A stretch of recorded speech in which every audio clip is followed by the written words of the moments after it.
இருக்கின்றார். ஆமேன்.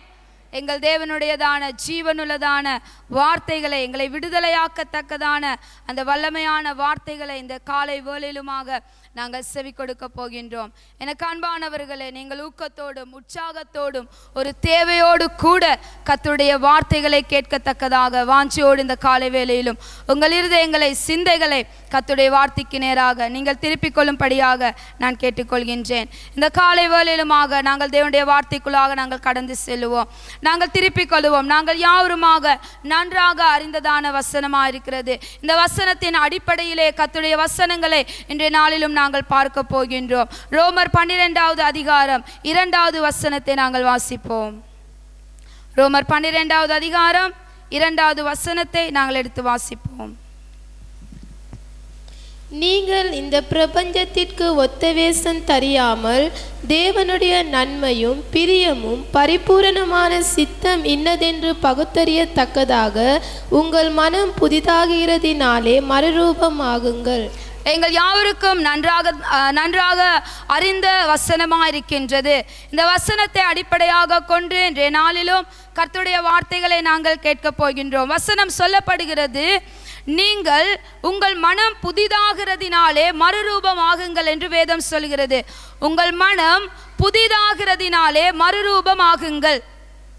மறுரூபமானவர்கள், தங்கள் புதிதாக்கப்பட்டவர்கள், மனம் மறுரூபமாக்கப்பட்டவர்கள் எதை செய்வார்கள்? இந்த உலகத்துக்கு ஒத்த வேஷம் தெரியாமல் அவர்கள் தேவனுடைய நன்மையும் பிரியமும் தேவனுடைய பரிபூர்ணமான சித்தத்தை நிறைவேற்றுவார்கள். ஆமே. செவி கொடுக்குறீங்களா? எல்லாரும் கரங்களை உயர்த்துங்க. 2வது தட்டில் பின்னுக்கு இருக்கவங்களோட கை விலங்கலை நல்லா உயர்த்துங்க. நல்லது. மனம் புதிதாக்கப்பட்டவர்கள், மறுரூபமாக்கப்பட்டவர்கள் எதை செய்வார்கள்? தேவனுடைய நன்மையையும் தேவனுக்கு பிரியமானதையும் தேவனுடைய பரிபூர்ணமான சித்தத்தையும் அவர்கள் செய்வார்கள். அப்படியானால் இந்த காலை வேளையிலும் உங்களுக்கு 2 காரியங்களை நான் சொல்ல போகின்றேன். இந்த மனம் புதிதாக்கப்பட்டவர்கள், மறுரூபமாக்கப்பட்டவர்கள் யார்? மனம் புதிதாக்கப்படாதவர்கள் யார்? தேவனுடைய வார்த்தைக்குள்ளாக நாங்கள் இன்றைய நாளிலும் பார்க்க போகின்றோம். மனம் புதிதாக்கப்பட்டவர்கள், மறுரூபமாக்கப்பட்டவர்கள் யார்? மனம் புதிதாக்கப்படாமல் மறுரூபமாக்கப்படாமல் இருக்கிறவர்கள் யார் என்று நாங்கள் பார்க்க போகின்றோம். இந்த இடத்துல நீங்க பார்க்கலாம், 2 மனிதர்கள் இருக்கிறாங்க. இந்த கருப்புல நான் அண்டர்லைன் பண்ணியிருக்கிறேன், மனம் புதிதாக்கப்படாதவர்கள். இந்த வெள்ளையும் சொல்லையுமா இருக்கிறவங்க யாரு? மனம் புதிதாக்கப்பட்டவர்கள் நான் அடையாளப்படுத்தியிருக்கிறேன். கருப்புல இருக்கிறவங்க புதிதாக்கப்படாதவர்கள், வெள்ளையா இருக்கிறவங்க மனம் புதிதாக்கப்பட்டவர்கள். இந்த 2 விதமானவர்களை பற்றி இன்றைய நாளிலும் இந்த காலை வேளையிலும் நான் உங்களோட தேவனுடைய வார்த்தையை கொண்டு பகிர்ந்து கொள்ள போகின்றேன். பக்கத்தில் கேளுங்க, நீங்க எப்படின்னு கேளுங்க. பக்கத்தில் கேளுங்க, நீங்க எப்படி சொன்னாங்களா? சொல்ல மாட்டாங்க. ஆனா வேதம் இந்த நாளிலும் அதை உங்களுக்கு வெளிப்படுத்த போகிறது. தேவனுடைய வசனம் கண்ணாடியாக இருக்கிறது. இந்த காலை வேளையிலும் கர்த்தருடைய சமூகத்துக்குள்ளாக நாங்கள் யார் என்பதை தேவ வசனம் எங்களுக்குள்ளாக நாங்கள் யார் என்பதை படம் பிடித்து காட்டுகிறதா இருக்கிறது. ஆமே. நாங்கள் யார் என்பதை வேதம் இன்றைய நாளிலும் உங்களை படம் பிடித்து காட்டப் போகிறது. நான் 3 காரியங்களுக்கூடாக இந்த நாளிலும் நான் உங்களுக்கு கற்றுத்தரப் போகின்றேன். யார் இந்த மனம் புதிதாக்கப்பட்டவர்கள், யார் மனம் புதிதாக்கப்படாதவர்கள் என்று நாங்கள் முதலாவது திருப்பிக் கொள்வோம். யாத்ராகமம் 32வது அதிகாரம் 6வது 7வது வசனங்கள்.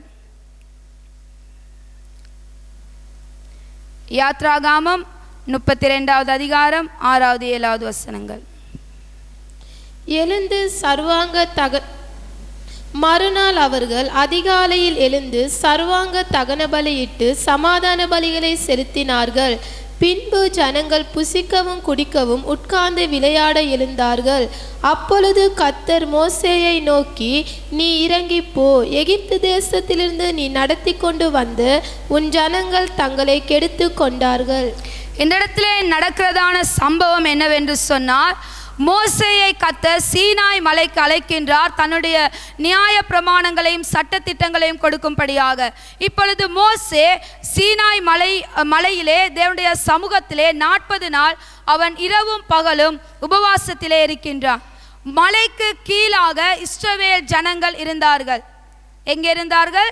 மலைக்கு கீழாக இஸ்ரவேல் ஜனங்கள் இருந்தார்கள். இப்பொழுது மோசே வர தாமதமாகிவிட்டது. 40 நாள் ஆகிவிட்டது. இப்பொழுது தலைவன் இல்லை, முன்னோக்கி செல்ல வழி இல்லை.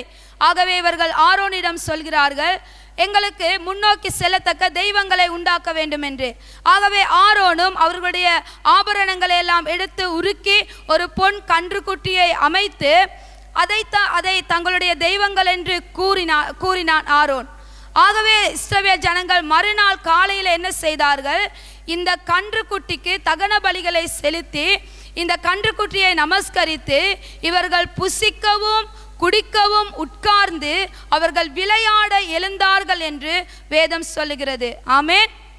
மோசே மலைக்கு மேலே தேவனுடைய பிரசன்னத்திலே இருக்கின்றார். இஸ்ரவேல் ஜனங்களோ மலைக்கு கீழே அவர்கள் புசித்து குடித்து உட்கார்ந்து எழுந்து விளையாடினார்கள் என்று வேதம் சொல்லுகிறது. தேவன் சொல்லுகிறார் மோசேக்கு, நீ போ, மலைக்கு கீழாக உன் ஜனங்கள் தங்களை கெடுத்து கொண்டார்கள். தேவன் என்ன சொன்னார்? மலைக்கு கீழாக ஜனங்கள் தங்களை கெடுத்து கொண்டார்கள். பாருங்கள், மனம் புதிதாக்கப்படாதவர்கள், வாக்குத்தத்த தேசத்தை அடையவில்லை, கர்த்தரின் சத்தத்துக்கு செவி கொடுக்கவில்லை, இருதயத்தை அவர்கள் கடினப்படுத்தி கொண்டார்கள். அவர்கள் எதை செய்தார்கள்? தங்கள் மாம்சத்தையே அவர்கள் சந்தோஷப்படுத்தி கொள்ள விருப்பமுள்ளவர்களாயிருந்தார்கள். புசிக்கவும் குடிக்கவும் உட்கார்ந்து விளையாட எழுந்தார்கள். அவர்களுடைய இருதயம் எப்பொழுதும் உணவு சாப்பாட்டின் மீதே இருந்தது. ஆகவே தான் அவர்கள் சொன்னார்கள், எகிப்திலே அதை சாப்பிட்டோம், இதை சாப்பிட்டோம், அப்படி இருந்தோம், இங்கே மன்னாவை மட்டுமே சாப்பிடுகிறோம், எங்களுக்கு இறைச்சி வேண்டும். மாம்சத்தின் ஆசையை, மாம்சத்தின் காரியங்களை, தங்களுடைய மாம்சத்தை சுகபோகங்களுக்குள்ளாக, தங்களுடைய மாம்சத்தை உல்லாசங்களுக்குள்ளாக, களியாட்டுக்களுக்குள்ளாக, மாம்சத்தையே எப்பொழுதும் சந்தோஷப்படுத்தக்கூடியவர்களாகவே இவர்கள் காணப்பட்டார்கள். எகிப்தின் அடிமைத்தனத்துக்குள்ளாக, அடிமைத்தனத்தின் ஆவிக்குள்ளாகவே இருதயம் இருந்தது. சரீரம் அடிமைத்தனத்திலிருந்து வந்ததே ஒழிய இருதயமும் உள்ளமும் எகிப்தின் அடிமைத்தனத்துக்குள்ளாக, எகிப்தின் அடிமைத்தன ஆவிக்குள்ளாக, எகிப்தின் கிரியைகளுக்குள்ளாக, எகிப்தின் பாவ சந்தோஷங்களுக்குள்ளாக அவருடைய இருதயங்கள் அன்பானவர்களே இருந்தது. நீங்கள் இதே அதிகாரத்தில் நீங்கள் பார்க்கலாம். 18வது வசனத்திலே மோசே மலைக்கு கீழாக இருந்து இறங்கி வருகிறார். யோசுவா சொல்கின்றார், இதோ பாளையத்திலே ஒரு இரைச்சலின் சத்தம் கேட்கிறது என்று. ஆனால் மோசே சொல்கிறார், இது ஜெய தொனியும் அல்ல, இது கெட்ட தொனியும் அல்ல, இது பாடலின் சத்தம் கேட்கிறது. என்னது? பாளையத்தில் மலைக்கு கீழாக என்ன சத்தம் கேட்டதா? பாடலின் சத்தம். ஜெபத்தோட ஜெயகீதங்களா? மலைக்கு கீழாக என்ன கேட்டுச்சு? ஜெபத்தோட ஜெயகீதங்களா?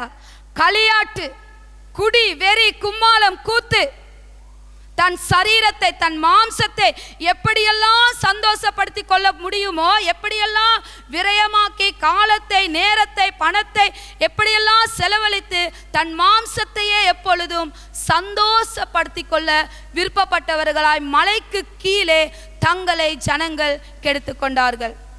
அவர்கள் வாக்குத்தத்த தேசத்துக்கு செல்லவில்லை. மன கடினம் உள்ளவர்களாக இருந்தார்கள்.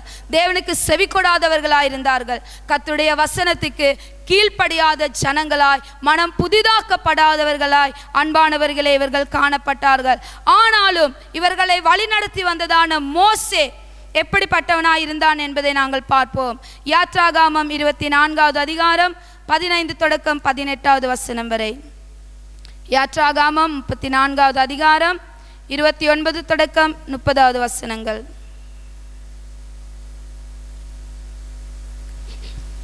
மோசே சாட்சி பலகைகள் இரண்டையும் தன் கையில் எடுத்துக்கொண்டு சீனாய் மலையிலிருந்து இறங்குகிற போது தன்னோடே அவர் பேசினதினாலே தன் முகம் பிரகாசித்திருப்பதை அவன் அறியாதிருந்தான்.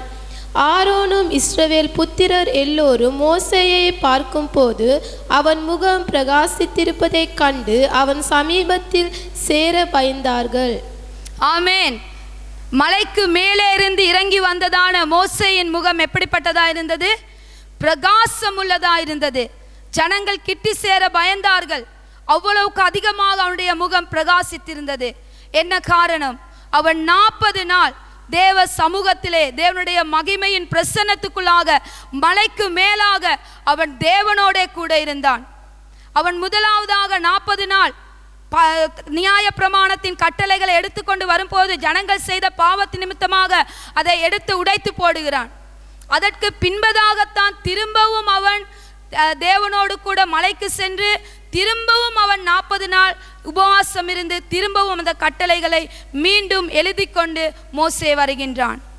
தேவனுடைய பிரசன்னத்திலே, தேவனுடைய சமூகத்திலே, தேவ மகிமையிலே தேவனோடு கூட மலைக்கு மேலாக இருந்த மோசேயின் முகம் மாத்திரமே பிரகாசித்தது. ஹல்லேலூயா, ஹல்லேலூயா.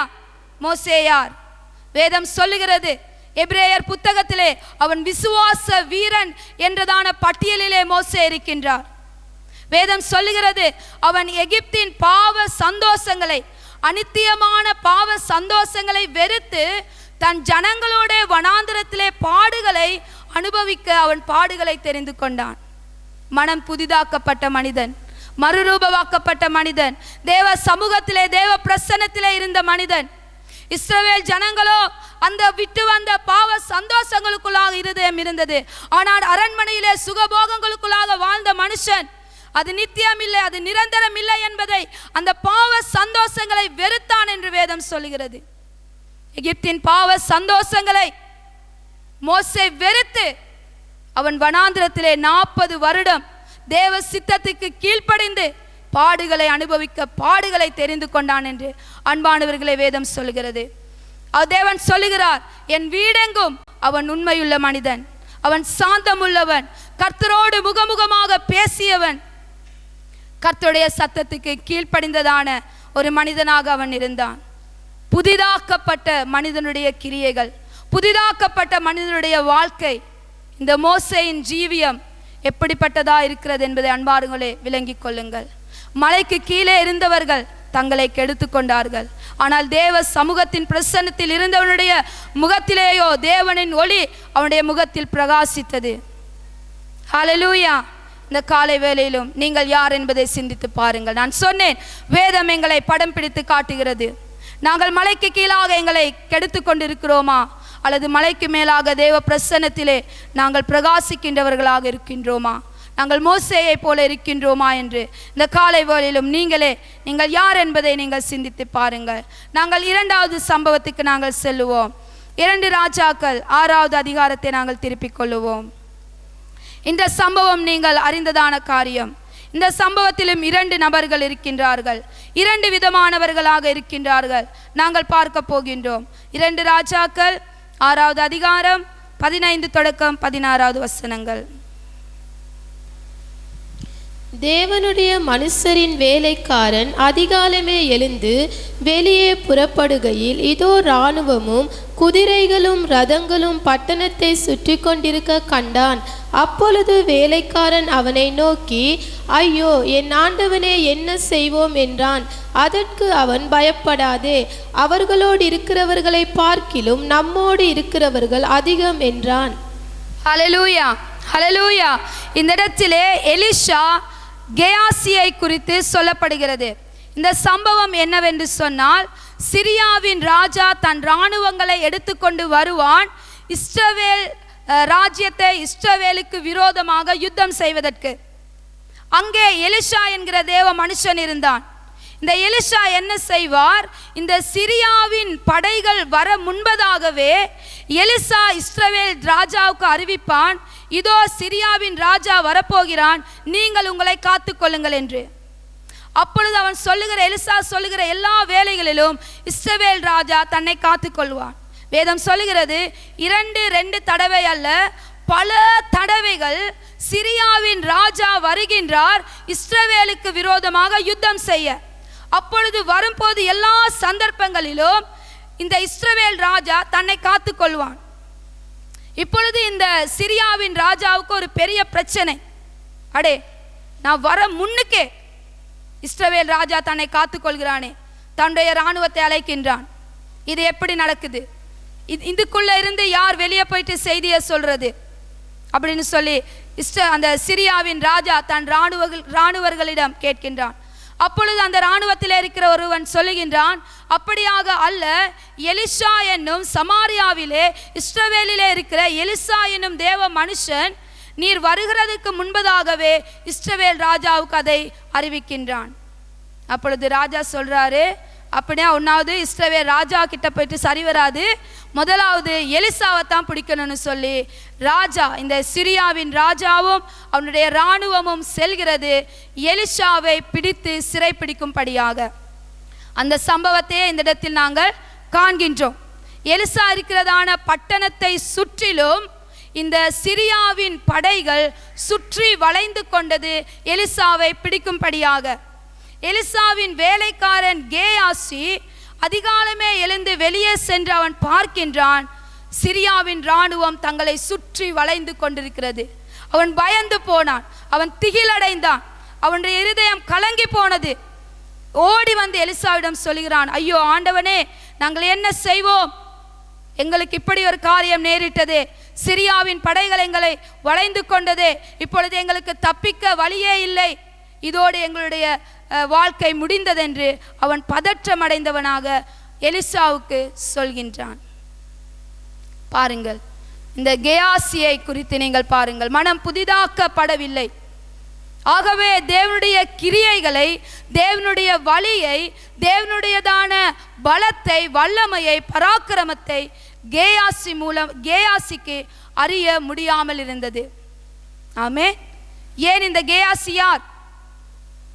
நாகமானின் வெகுமதிகள் பின்னே ஓடின மனிதன். பக்கத்தில் சொல்லுங்க, கேயாசி நாகமானின் வெகுமதி பின்னே ஓடினான் என்று. நாகமான் கொண்டு வந்த பொன் பொருள்கள் பின்னே இந்த கேயாசி ஓடினான். ஒரு நாள் நாகமான் என்கிற சீரிய தளபதி வருகின்றார் தன்னுடைய குஷ்ட ரோகத்தை நீக்கிக் கொள்ள. எலிசா சொன்னபடியே யோர்தான் நதியிலே அவன் மூழ்கி எழும்பும் போது குஷ்டரோகம் நீங்கியது.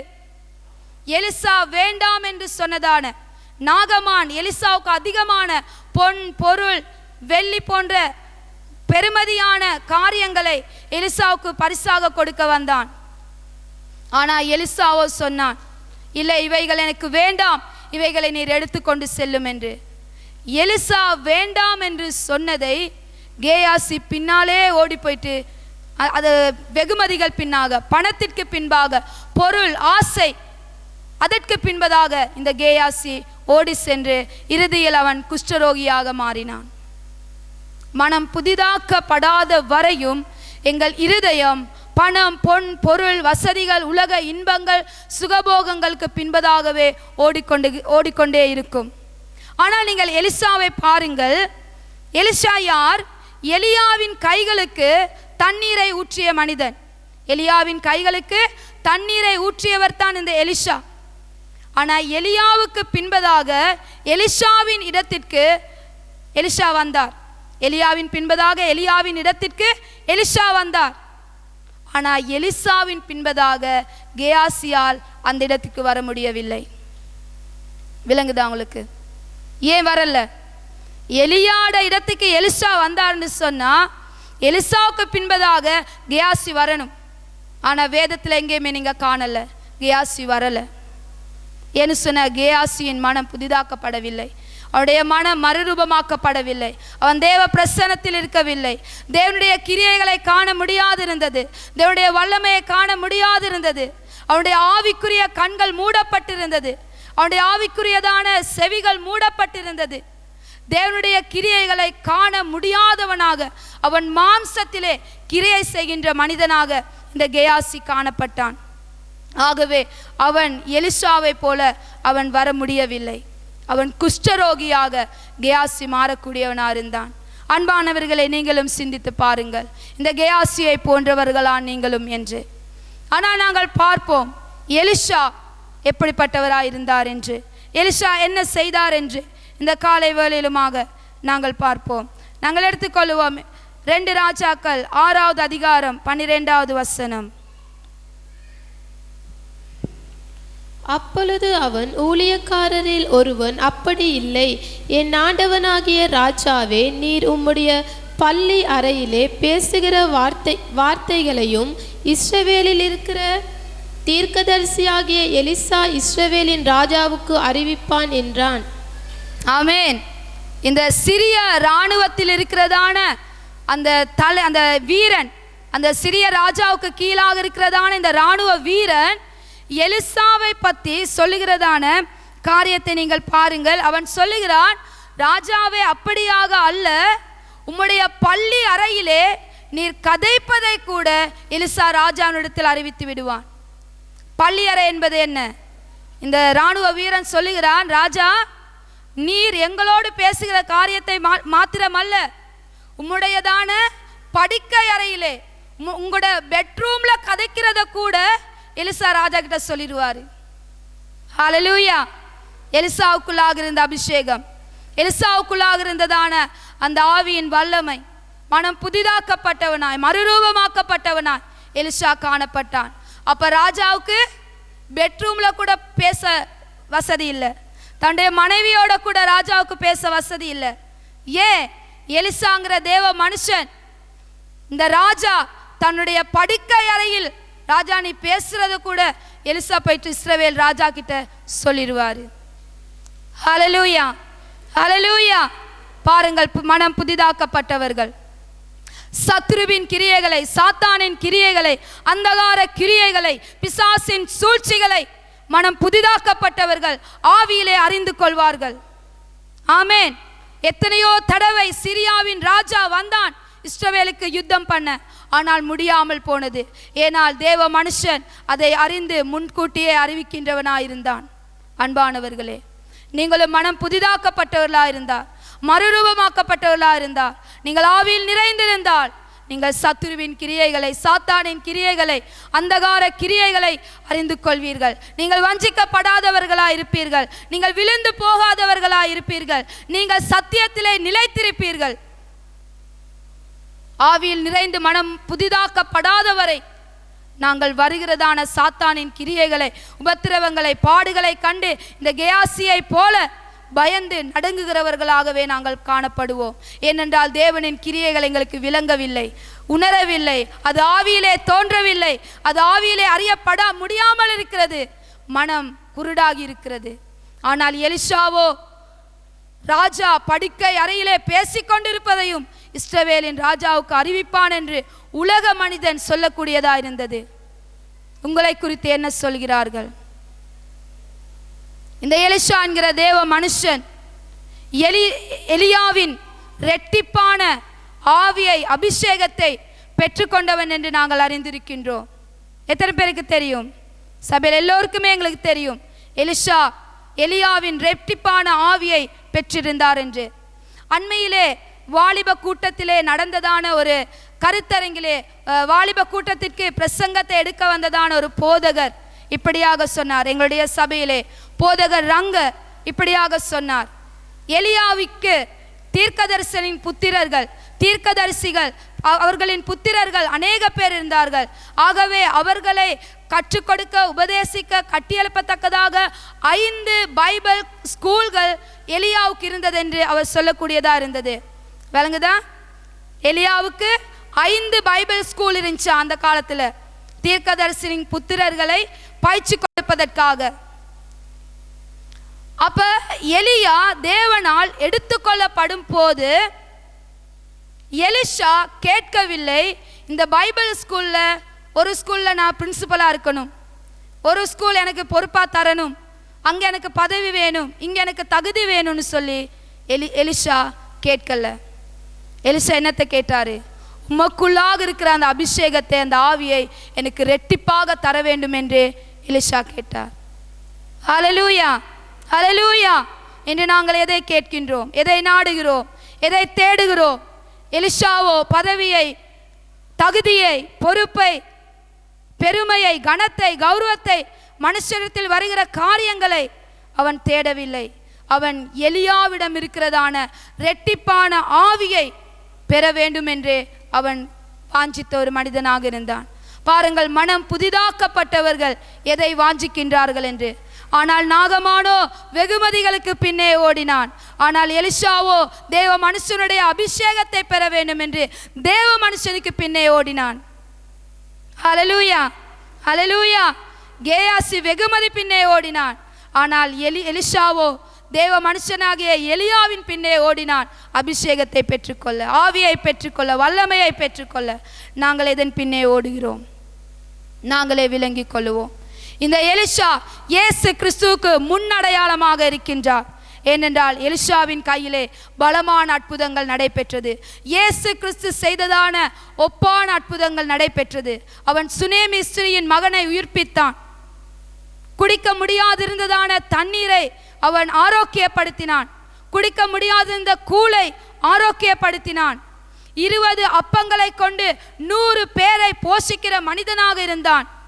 சாரிபா தூரின் விதவையின் பஞ்சத்தை போக்கி அந்த எண்ணெய் அதிகரிக்க செய்யும்படியாக அற்புதங்களை செய்த மனிதனாக எலிஷா காணப்பட்டான். இயேசு கிறிஸ்துவுக்கு முன்னடையாளமாக எலிஷா பலமான காரியங்களை செய்கின்ற மனிதனாக இருந்தான்.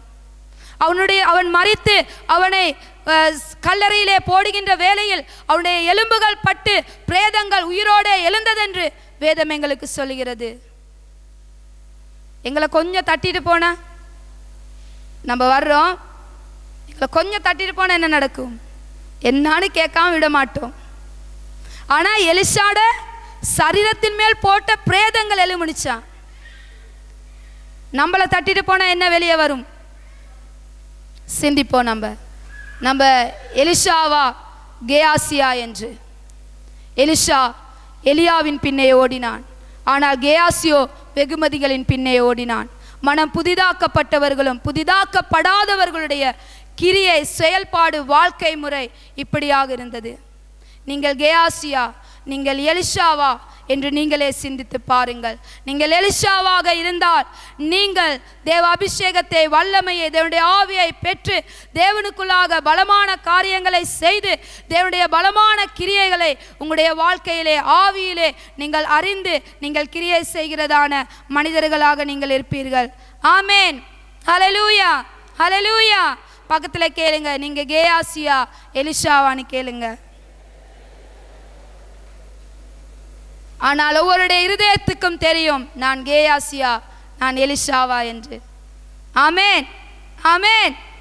அடுத்த சம்பவத்திற்கு 3வது காரியத்திற்கு நாங்கள் செல்லுவோம். நாங்கள் பழைய ஏற்பாட்டிலே 2 காரியங்களை நாங்கள் பார்த்தோம்.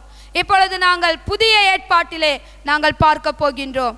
எங்களுடைய சகல வாழ்க்கைக்கும் முன் உதாரணமாக இருக்கின்றதான ஒரே ஒருவர் எங்கள் கர்த்தராகிய இயேசு கிறிஸ்து மாத்திரமே. ஆமென். எங்களுடைய வாழ்க்கையின் எல்லா பகுதிக்கும், எல்லா காரியங்களுக்கும் முன் உதாரணமாக இருக்கக்கூடிய ஒரே ஒருவர் இயேசு கிறிஸ்து. எல்லாவற்றிலும் அவர் முதற்பேரானவர், முதன்மையானவர். எல்லாவற்றுக்கும் எங்களுக்கு முன்னுதாரணமாக இருக்கின்றார். நாங்கள் பார்ப்போம் புதிய ஏற்பாட்டிலே லூக்கா 9வது அதிகாரம் 32-33 வசனங்களை திருப்பிக் கொள்ளுங்கள். வேதத்தை கையில் வைத்திருக்கின்றவர்கள் திருப்பிக் கொள்ளுங்கள். வேதத்தை மூடி வைத்திருக்க வேண்டாம். உங்களுக்கு வசனம் தெரியும் தான், பிரச்சனை இல்லை, திருப்பிக் கொள்ளுங்கள். உங்கள் பிள்ளைகள் அதை காண்பார்கள், ஒரு நாள் அவர்களும் அதையே செய்வார்கள். திருப்பிக் கொள்ளுங்கள். லூக்கா 9வது அதிகாரம் 32-33 வசனங்கள். பேதுருவும் அவனோடு இருந்தவர்களும் நித்திரை மயக்கமாயிருந்தார்கள். ஆகிலும் அவர்கள் விழித்து அவருடைய மகிமையையும் அவரோடே நின்ற அவ்விரண்டு பேரையும் கண்டார்கள். அவ்விருவரும் அவரை விட்டு பிரிந்து போகையில் பேதுரு இயேசுவை நோக்கி, ஐயரே, நாம் இங்கே இருக்கிறது நல்லது. உமக்கு ஒரு கூடாரமும் மோசேக்கு ஒரு கூடாரமும் எலியாவுக்கு ஒரு கூடாரமுமாக 3 கூடாரங்களை போடுவோம் என்று தான் சொல்லுகிறது இன்னதென்று அறியாமல் சொன்னான். ஆமென். இந்த சம்பவம் என்ன என்று சொன்னால், இயேசு கிறிஸ்து பேதுரு, யோவான், யாக்கோபு இந்த 3 பேரையும் அழைத்து கொண்டு ஒரு உயர்ந்த மலைக்கு செல்கின்றார் ஜெபம் பண்ணும்படியாக. இயேசு கிறிஸ்து ஜெபம் பண்ணி கொண்டிருக்கும் போது அவர் மறுரூபமாகிறார். அந்த இடத்திலே எலியாவும் மோசேயும் அங்கே தேவனுடைய இயேசு கிறிஸ்துவின் அந்த மகிமையிலே வெளிப்படுகிறார்கள். உங்களுக்கு விளங்குதா நான் சொல்றது? இயேசு கிறிஸ்து ஜெபம் பண்ணும்படியாக யாக்கோபு, யோவான், பேதுருவை அழைத்து கொண்டு உயர்ந்த மலைக்கு செல்கிறார். இயேசு கிறிஸ்து ஜெபம் பண்ணி கொண்டிருக்கிறார். அவர் மறுரூபமானார். அவருடைய மகிமையிலே எலியாவும் மோசேயும் வெளிப்பட்டார்கள். ஜெபம் பண்ணி கொண்டிருக்கும் போது வேதம் சொல்லுகிறது என்ன? பேதுருவும் அவனோடு இருந்தவர்களும் நித்திரை மயக்கமாயிருந்தார்கள்.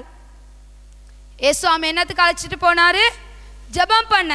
அவர் ஜெபம் பண்ணி அவர் மறுரூபமும் ஆகிட்டாரு.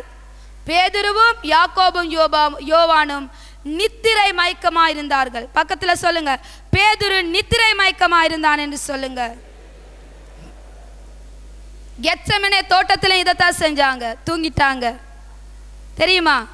சீடர்களை இயேசுவாமி தன் பாடுகள் அனுபவிக்க போகின்றார், அந்த மன உளைச்சலுக்குள்ளாக கொண்டு போகிறார்.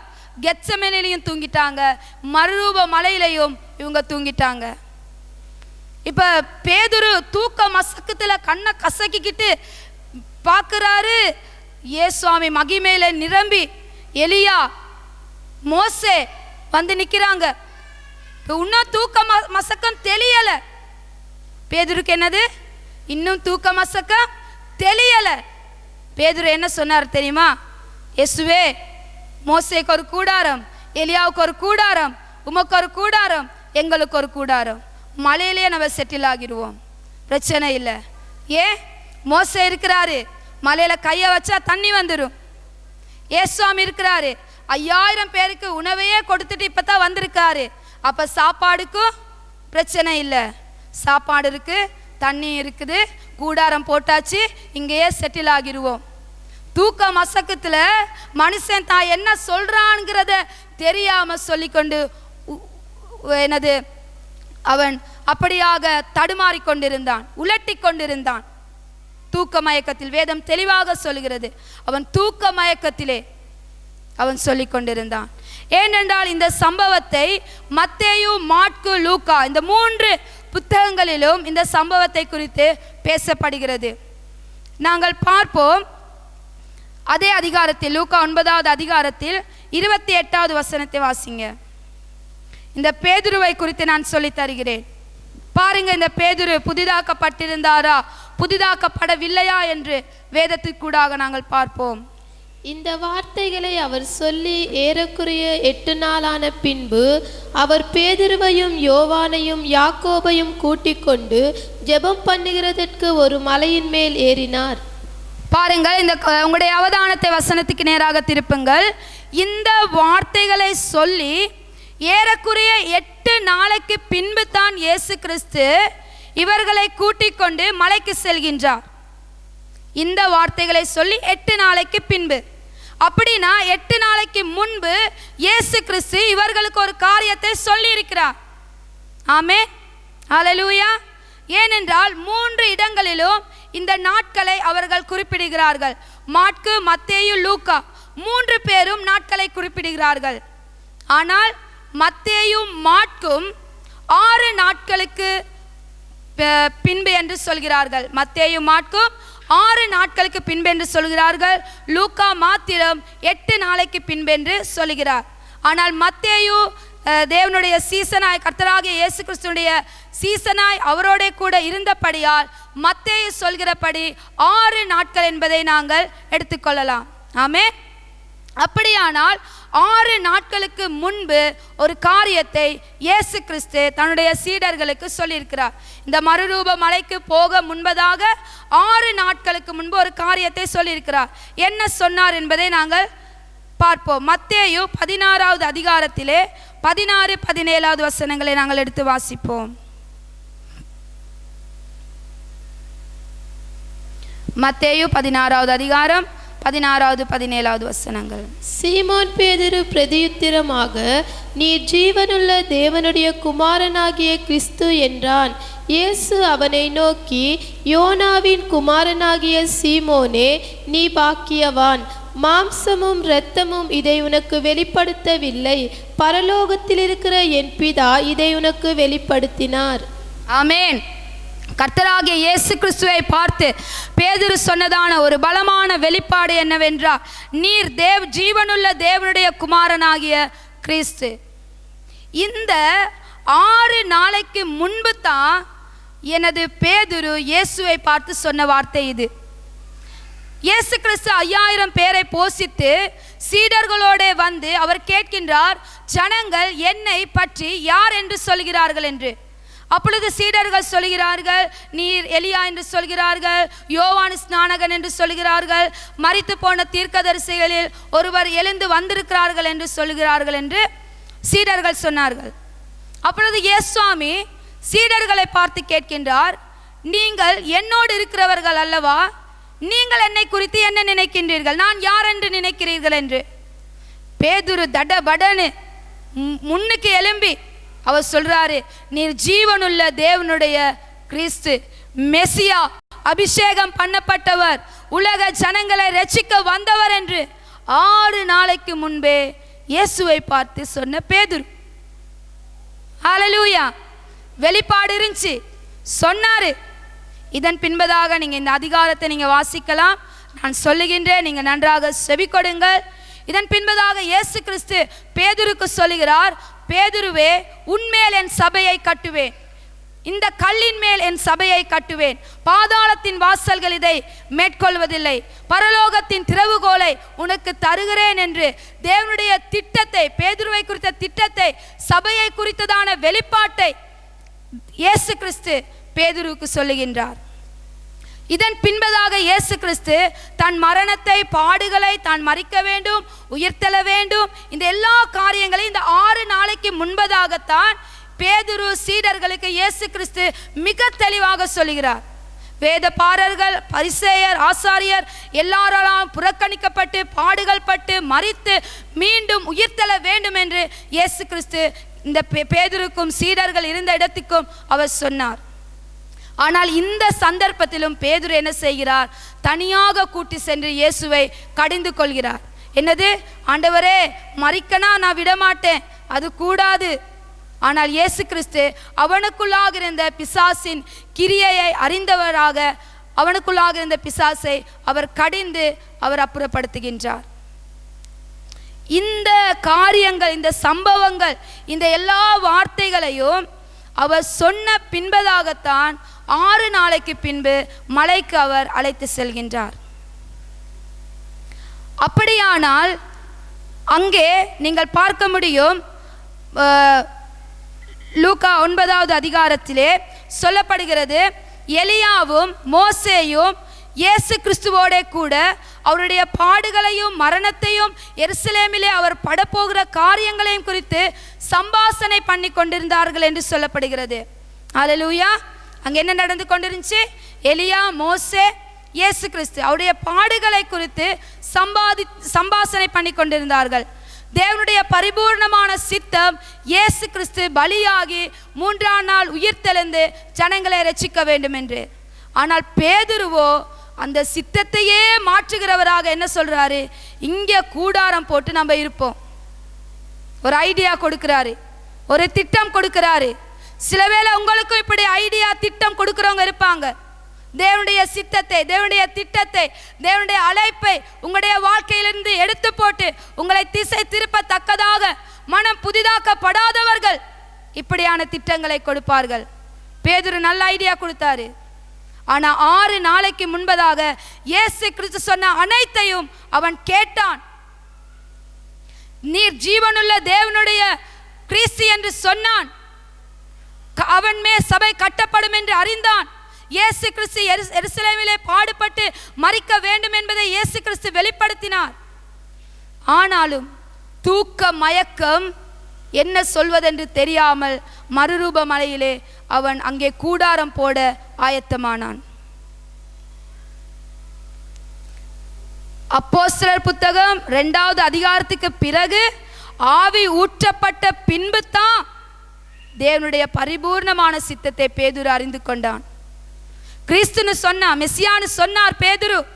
ஆனால் உலக ராஜ்யங்களை ஆளுகை செய்கிற மெசியா என்று அவர்கள் அதுவரை ஆவி ஊற்றப்படாதவரை, மனம் புதிதாக்கப்படாதவரை, உலகத்தை ஆளுகை செய்கிற ராஜ்யங்களை, உலக ராஜ்யங்களை ஆளுகை செய்கிற கிறிஸ்து என்று அவன் அறிந்திருந்தான். தேவனுடைய சித்தம் அவனுக்கு விளங்கவில்லை, தேவனுடைய திட்டம் விளங்கவில்லை, இயேசு கிறிஸ்துவின் பலி அவனுக்கு விளங்கவில்லை. 6 நாளைக்கு முன்பதாக இயேசு கிறிஸ்து தன்னுடைய சீடர்களுக்கும் பேதுருவுக்கும் பேதுருவை பார்த்து சொன்ன காரியங்களும் பேதுருக்கு அன்பானவர்களே விளங்கவில்லை. சத்தியத்திற்கு கீழ்ப்படிய முடியவில்லை, செவி கொடுக்க முடியவில்லை. தேவனுடைய சித்தத்துக்கு தங்களை ஒப்புக்கொடுக்கப்பட முடியவில்லை. வேதம் சொல்லுகிறது, இயேசு கிறிஸ்து பேதுருவை கடிந்து அவர் சொல்லுகிறார், நீ மனுஷருக்குரியவர்களை சிந்தியாமல் தேவனுக்கு ஏற்றவைகளை சிந்தி. நாங்கள் இன்று எதை சிந்தித்துக் கொண்டிருக்கின்றோம்? மனுஷருக்கேற்ற காரியங்களை, உலக பிரகாரமாக, மாம்ச ரீதியாக, எங்களுடைய மாம்சத்துக்கும் உள்ளத்துக்கும் மனதுக்கும் வருகிற உலக பிரகாரமாக ஒரு சாதாரண மனிதனாக நாங்கள் இன்று சிந்தித்துக் கொண்டிருக்கின்றோம். பேதுரு உலக ரீதியாக, மனுஷ பிரகாரமாக, சரீர ரீதியாக அவன் சிந்தித்தான். ஆகவே இயேசு கிறிஸ்து சொன்ன வெளிப்பாடும் சத்தியமும் சித்தமும் திட்டமும் அவனுடைய ஆவிக்கு விளங்க முடியாமல் இருந்தது. ஆகவே தான் அந்த மலையிலே கூடாரம் போட அவன் நினைத்தான். நீங்களும் சற்று சிந்தித்து பாருங்கள், நீங்கள் பேதுருவை போன்றவர்களா என்று. ஆனால் பேதுரு 2வது அதிகாரத்துக்கு பின்பதாக, ஆவி ஊற்றப்பட்ட பின்பதாக அவன் பெரிய காரியங்களை செய்தான். அவன் விடுதலையானான், மனம் புதிதாக்கப்பட்டது. ஜீவாதிபதியை கொலை செய்தீர்கள் என்று அங்கே எருசலேமிலே பலமாக பிரசங்கித்தான். 3000 பேர் ரட்சிக்கப்பட்டார்கள். ஆனால் மனம் புதிதாக்கப்படாத வரை பேதுரு அறிய முடியாதவனாயிருந்தான். தேவனுடைய வெளிப்பாடை, சத்தியத்தை கீழ்ப்படிய முடியாதவனாக பேதுரு காணப்பட்டான். நீங்கள் சிந்தித்து பாருங்கள், நீங்கள் பேதுருவை போன்றவர்களா என்று. ஆனால் கர்த்தராகிய கிறிஸ்துவோ எங்கள் ஜீவனுள்ள தேவன், இரட்சகர், மகிமையின் தேவன், அவர் எப்படிப்பட்டவராய் இருந்தார் என்பதை நாங்கள் பார்ப்போம். யோவான் 1வது அதிகாரம் 14வது வசனத்தை நாங்கள் எடுத்துக்கொள்வோம். யோவான் 1வது அதிகாரம் 14வது வசனம். அந்த வார்த்தை மாம்சமாகி கிருபையினாலும் சத்தியத்தினாலும் நிறைந்தவராய் நமக்குள்ளே வாசம் பண்ணினார். அவருடைய மகிமையை கண்டோம். அது பிதாவுக்கு ஒரே பேரானவருடைய மகிமைக்கு ஏற்ற மகிமையாகவே இருந்தது. ஹல்லேலூயா. இந்த இடத்திலே யோவான் தன்னுடைய சுவிசேஷத்திலே சொல்லுகிறார், அவருடைய மகிமையை கண்டோம். யோவான் எங்க அவருடைய மகிமையை கண்டார்? மறுரூப மலையிலே. முதலாவதாக நாங்கள் பார்த்த சம்பவம், யோவான், பேதுரு, யாக்கோபு இந்த 3 பேரையும் அழைத்து கொண்டு சென்றே அவர் மறுரூபமானார். அவர் கண்ட அந்த மகிமையைத்தான் தன்னுடைய சுவிசேஷ புத்தகத்திலே யோவான் எப்படியாக சொல்லுகிறார்? அவருடைய மகிமையை கண்டோம், அது பிதாவுக்கு ஒரே பேரானவருடைய மகிமைக்கு ஏற்ற மகிமையாகவே இருந்தது.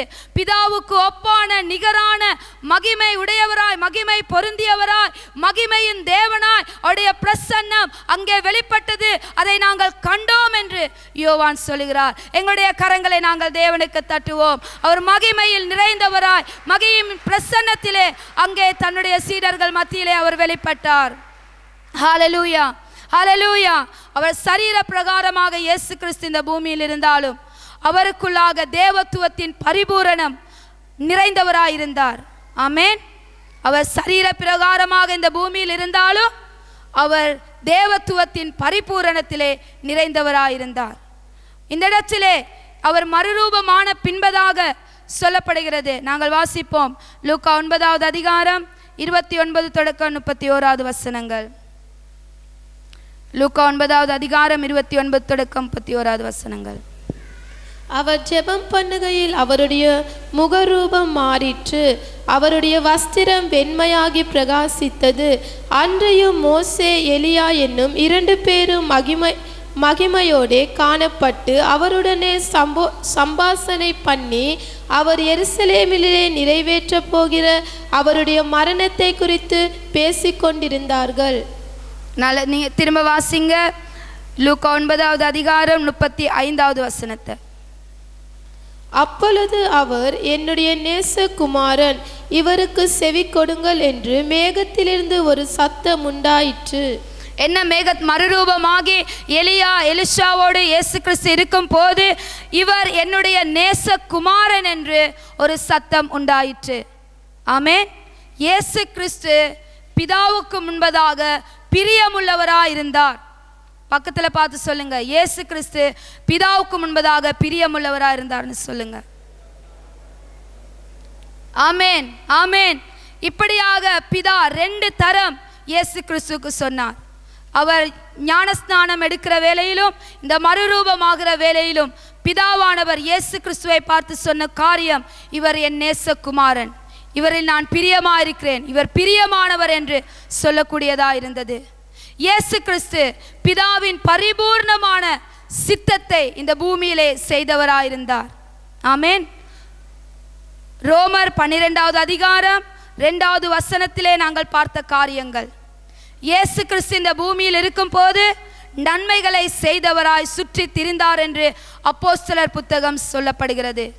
அவர் மற்றவர்களை விடுதலையாக்குகிறவராய், சிறைப்பட்டவர்களை விடுதலையாக்குகிறவராய், ரோகங்களை குணமாக்குகிறவராய், பிசாசுகளை துரத்துகிறவர்களாய், ஜனங்களுக்கு நன்மையை, மற்றவர்களுக்கு நன்மையை செய்கிறவராக, தேவன் விரும்புகிற நன்மையை, மற்றவர்களுக்கு நன்மையை செய்கிறவராக அவர் இருந்தார். அவர் பிதாவுக்கு முன்பதாக பிரியமுள்ளவராய் இருந்தார். அவர் பிதாவின் பரிபூர்ணமான சித்தத்தை இந்த பூமியிலே நிறைவேற்றினார். ஆமென். ஹல்லேலூயா. உங்களுக்கு விளங்குதா? இயேசு கிறிஸ்து பிதாவின் பரிபூர்ணமான சித்தத்தை அவர் நிறைவேற்றினார். அவர் பிதாவுக்கு பிரியமுள்ளவராயிருந்தார். அவர் நன்மைகளை செய்தவராயிருந்தார். பிலாத்துவிடம் இயேசுவை கொண்டு செல்லும் போது பிலாத்து சொல்கிறார், இவரிடம் எந்த குற்றத்தையும் நான் காணவில்லை என்று. அவருக்குள்ளாக தீமை இருக்கவில்லை, அவருக்குள்ளாக நன்மையே இருந்தது. அவர் நன்மையை செய்தார். அவர் ஆசீர்வாதமானவராயிருந்தார். அவர் மகிமையில் நிறைந்தவராயிருந்தார். அவர் வல்லமையிலும் பலத்திலும் அபிஷேகத்திலும் ஆவியிலும் நிறைந்தவராயிருந்தார். அவருக்குள்ளாக எந்த தீமையும் காணப்படவில்லை. அவர் பிதாவின் பரிபூர்ணமான சித்தத்தை நிறைவேற்றினவராயிருந்தார். இன்று அன்பானவர்களே, இன்று நாங்களும் மனம் புதிதாக்கப்பட்டவர்களாக, மறுரூபமாக்கப்பட்டவர்களாக இருப்போமானால் இயேசு கிறிஸ்துவின் சாயலுக்கும் ரூபத்துக்கும் ஒப்பானவர்களாக நாங்கள் மாறப்போகின்றோம். ஹல்லேலூயா, ஹல்லேலூயா. சொல்றது உங்களுக்கு விளங்குதா? நாங்கள் மறுரூபமாக்கப்பட்டிருந்தால், மனம் புதிதாக்கப்பட்டவர்களாயிருந்தால் இயேசு கிறிஸ்துவின் ரூபத்துக்கும் சாயலுக்கும் ஒப்பானவர்களாக, சமமானவர்களாக என்னில் வாழ்கின்றார். அவர் வசனம் எனக்குள்ளாக பிரசித்தமாகும் என்று. உண்மையாகவே எங்களுடைய வாழ்க்கையில் எது மனுஷர் முன்பதாக பிரசித்தமாயிருக்கின்றது? எதை எங்களை குறித்து பேசுகிறார்கள்? வேதம் வெளிப்படுகிறதா? கிறிஸ்து வெளிப்படுகிறாரா? கிறிஸ்துவின் சாயலுக்கும் ரூபத்துக்கும் ஒப்பாக நாங்கள் மாற்றப்பட்டிருக்கிறோமா? மனம் புதிதாக்கப்பட்டிருக்கின்றோமா என்பதை இந்த காலை வேளையிலும் நீங்களே சிந்தித்து பாருங்கள். நாங்கள் 3 சம்பவங்களை நாங்கள் பார்த்தோம். மோசே, அவன் மறுரூபமாக்கப்பட்டவனாய், மனம் புதிதாக்கப்பட்டவனாய், தேவனுடைய சித்தத்தை நிறைவேற்றினவனாயிருந்தான். ஆனால் மலைக்கு கீழே இஸ்ரவேல் ஜனங்கள் தங்களை கெடுத்து கொண்டார்கள். கேயாசி வெகுமதிகளின் பின்னே, பணத்திற்கு பின்னே ஓடிக்கொண்டிருந்தான். ஆனால் தேவ மனுஷனோ எலியாவின் அபிஷேகத்தை, வல்லமையை, ஆவியை பெற தேவ மனுஷனை நோக்கி ஓடிக்கொண்டிருந்தான். பேதுரு ஆவியை பெறாத வரை, மனம் புதிதாக்கப்படாத வரை அவன் மனுஷ ரீதியாக, சரீர ரீதியாக அவன் கிரியை செய்யக்கூடியனா இருந்தான். சத்தியம் விளங்கவில்லை, வெளிப்பாடு விளங்கவில்லை, கேட்டது கீழ்ப்படிய முடியவில்லை, அது ஆவிக்கு உணரப்படவில்லை. மனுஷ ரீதியாக பேதுரு சிந்திக்கிறவனாகவே இருந்தான். ஆனால் இயேசு கிறிஸ்துவோ பிதாவின் பரிபூர்ணமான சித்தத்தை இந்த பூமியிலே நிறைவேற்றினார். அவர் நன்மையை செய்தார். பிதாவுக்கு பிரியமுள்ளவராய் அவர் காணப்பட்டார். நாங்கள் கடைசியாக திரும்பவும் அதே வசனத்தை நாங்கள் வாசிப்போம். ரோமர் 12வது அதிகாரம் 2வது வசனம். மீண்டுமாக நாங்கள் அதே வசனத்தை வாசித்து நாங்கள் நிறைவு செய்வோம். ரோமர் 12வது அதிகாரம் 2வது வசனம் நாங்கள் சத்தமாக நாங்கள் வாசிப்போம். நீங்கள் இந்த பிரபஞ்சத்திற்கு ஒத்த வேஷம் தெரியாமல் தேவனுடைய நன்மையும் பிரியமும் பரிபூரணமான சித்தம் இன்னதென்று பகுத்தறியத்தக்கதாக உங்கள் மனம் புதிதாகிறதினாலே மறுரூபமாகுங்கள். ஆமென். மறுரூபமாக்கப்பட்டவர்கள் இந்த உலகத்திற்கு ஒத்த வேஷம் தெரியாமல் தேவனுடைய நன்மையும் பிரியமும் பரிபூர்ணமான சித்தத்தை அவர்கள் நிறைவேற்றினார்கள். ஆனால் இந்த உலகத்திற்கு ஒத்த வேஷம் தரித்தவர்களோ அவர்கள் தேவ சித்தத்துக்கு மாறாக, மனுஷ ரீதியாக, உலக ரீதியாக அவர்கள் சிந்தித்து செயல்பட்டு வாக்குத்தத்தத்தை அடையாமல் குஷ்டரோகிகளாக அவர்கள் மாற்றப்பட்டார்கள். அன்பானவர்களே, நாங்களும் மனம் புதிதாக்கப்பட்டவர்களாயிருந்தால், மறுரூபமாக்கப்பட்டவர்களாயிருந்தால், இந்த உலகத்திற்கு நாங்கள் ஒத்த வேஷம் நாங்கள் தரிக்க மாட்டோம். நாங்கள் இயேசுவை போல நன்மை செய்கிறவர்களாக, தேவனுக்கு பிரியமுள்ளவர்களாக, தேவனுடைய பரிபூர்ணமான சித்தத்துக்கு எங்களை ஒப்பு கொடுத்தவர்களாக நாங்கள் தேவ சித்தத்தை நிறைவேற்றுள்ளாயிருப்போம். அப்பொழுது வேதம் எங்களுக்குள்ளாக வெளிப்படும், வேதம் எங்களுக்குள்ளாக பிரசித்தமாகும். அப்பொழுது உங்களால் சொல்ல முடியும், இனி நான் அல்ல, கிறிஸ்துவே எனக்குள் வாழ்கிறார் என்று. ஆமென், ஆமென். மனம் புதிதாக்கப்பட்டிருக்கும் போது உங்களுக்கு சொல்ல முடியும், நான் அல்ல, கிறிஸ்துவே என்னில் வாழ்கின்றார் என்று. உங்களை நீங்கள் சிந்தித்து பாருங்கள். நீங்கள் மனம் புதிதாக்கப்பட்டவர்களா அல்லது புதிதாக்கப்படாதவர்களா? இன்று நீங்கள் கர்த்தருடைய வார்த்தைக்கு உங்களை ஒப்புக்கொடுங்கள். ஆனால் தேவனோ விரும்புகிறார் நீங்கள் மனம் புதிதாக்கப்பட்டவர்களாய் தேவனுடைய நன்மையை, தேவனுக்கு பிரியமானதை, தேவனுடைய சித்தத்தை நிறைவேற்றி அவருடைய சாயலுக்கும் ரூபத்துக்கும் ஒப்பானவர்களாக, அவருடைய மனவாட்டியாக, பரிசுத்தம் உள்ளவர்களாக நீங்கள் காணப்பட வேண்டும் என்பதையே தேவன் அன்பானவர்களே இந்த காலை வேளையிலும் உங்களிடந்து எதிர்பார்க்கின்றார். ஆகவே தேவனுடைய வார்த்தைகளுக்கூடாக உங்களை நீங்களே சிந்தித்து ஆராய்ந்து அறிந்து தேவனுடைய சித்தத்துக்கு நீங்கள் உங்களை ஒப்புக்கொடுங்கள்.